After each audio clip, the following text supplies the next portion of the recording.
Welcome back to the London Free Press podcast. Hope you're having a great week so far. Thank you once again for joining us. I'm your host, Lindsay Barnett, and I am joined once again by London Free Press reporter Jonathan Juha. Jonathan, how are you today? Not too bad on yourself. I'm doing very well. Thank you for asking. This is a little bit different for you and I and our dynamic on the podcast. Normally, when we talk, we're talking about rents in the city or the housing market and crazy hot real estate numbers.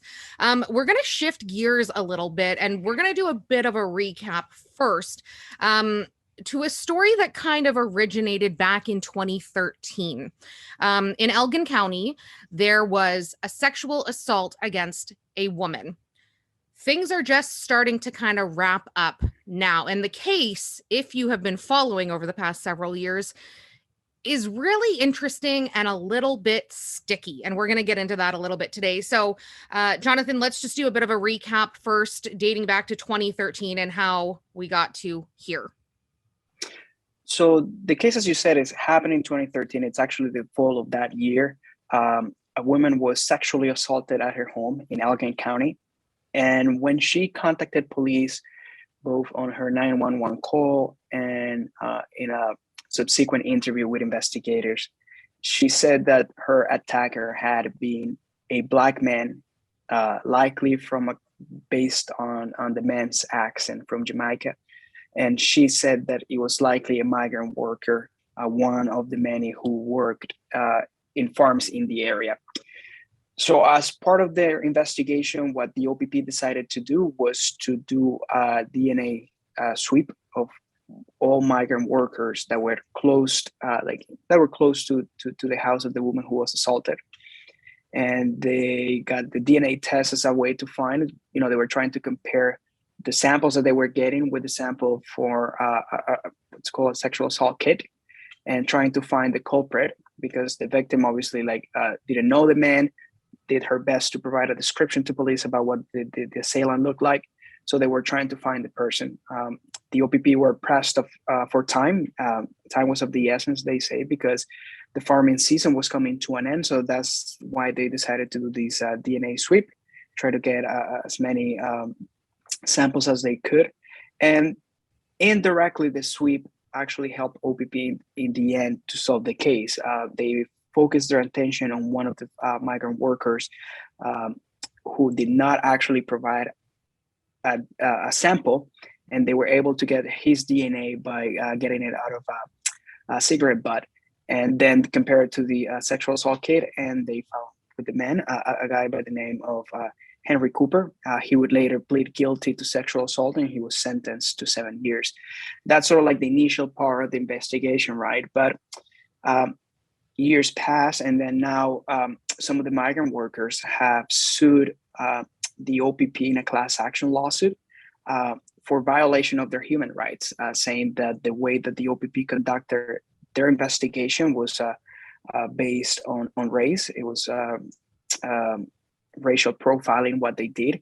And they based their claim that they only targeted people who were Black and brown and were migrant workers.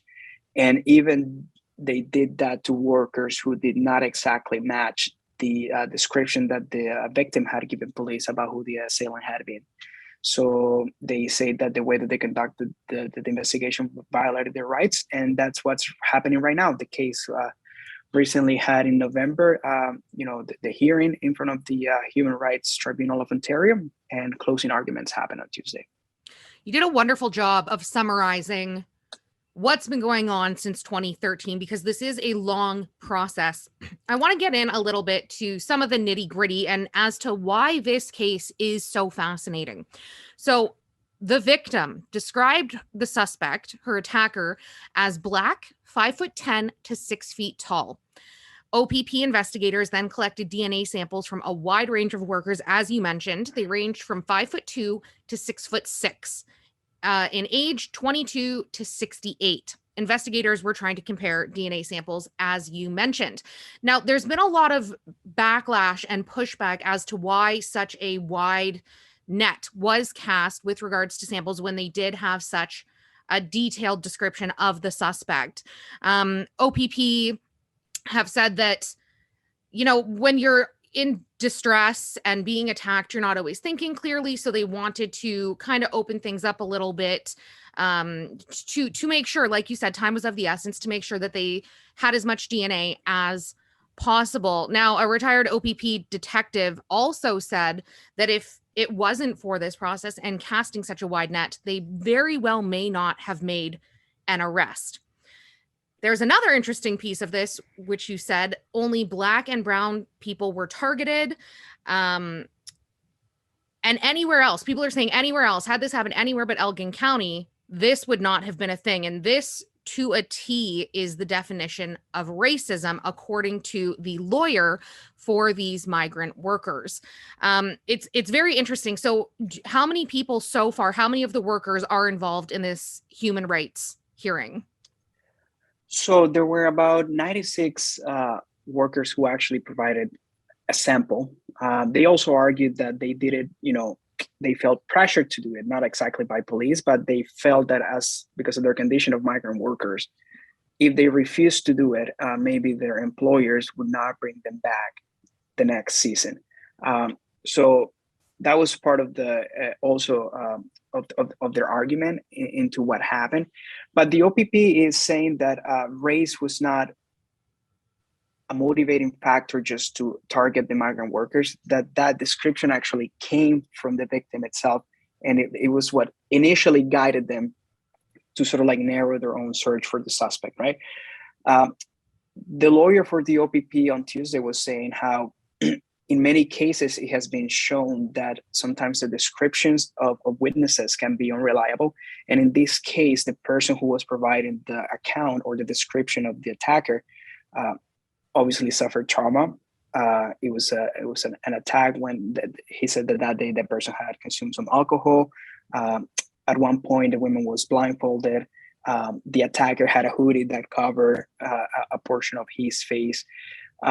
So while they felt confident in the general description of a migrant worker was the attacker, they were not so certain about the specifics that the victim had provided to them. So that's why they decided to sort of like create that wide net and try to get as many DNA samples.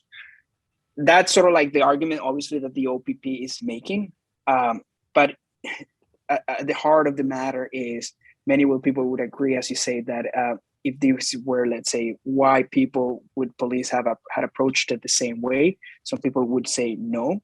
But the OPP are also saying that through this process is how, by identifying someone who had not provided a sample voluntarily, it allowed them to center their attention on those people, or finally the person who was the culprit, and that way solve a very violent crime. So you can see how, I don't know, I guess at the heart of the matter, some people would see it as did the ends justify the means, or is it a matter of regardless of the objective that you're trying to accomplish, you cannot, that does not give police sort of like a permission to sort of like violate people's rights. Also, the lawyer representing the farmer workers, he says how their condition, again, as immigrants who do not have a stable status in the country because they're part of a seasonal program, meaning that they come here, they do their job for 8-9 months, and they go back to their country, and they're attached to a simple worker, made it easier for police to simply decide, you know what, this is easier to do it, and this is how we're going to do it. So it's a balance of whether you think that the actions of police were inherently motivated or biased because of race, or was it a necessary means to solve a crime? Yeah, this is really a fascinating and sticky situation, for lack of a better term. The London Free Press spoke to a guy named Logan Leon, who is a native of Jamaica, back in November, and he is part of the 54 migrant workers who are involved in this class action lawsuit against the province. He testified day one, and to your point, you had mentioned a lot of them felt like they had to. Now, he is on video recording with his testimony saying that he understands he is giving his DNA of his own free will. But like you said, a lot of these migrant workers were fearful that they wouldn't be allowed to come back to Canada. This would affect their jobs. Again, time is of the essence. So 54 migrant workers at $30,000. My quick math is about $1.6 million on the line. Closing hearing was on Tuesday of this week. When do we expect a decision? And I guess who's going to be on the hook? The taxpayers if they win? Well, the decision actually could take several months.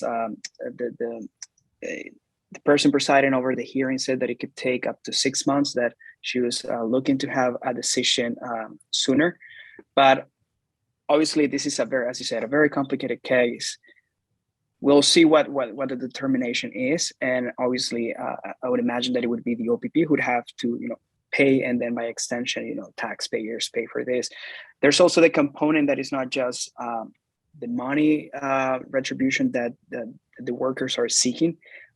If the Human Rights Tribunal of Ontario ends up determining that there was a violation of human rights for these workers, then there will be another hearing where they're going to be discussing sort of like non-monetary issues and things like ways to prevent something like this from happening again.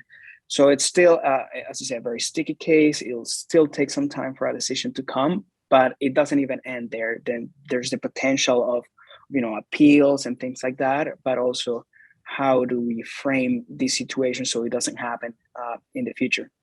This case is definitely something that is going to set a precedence in the future moving forward, no matter what decision the judge comes to.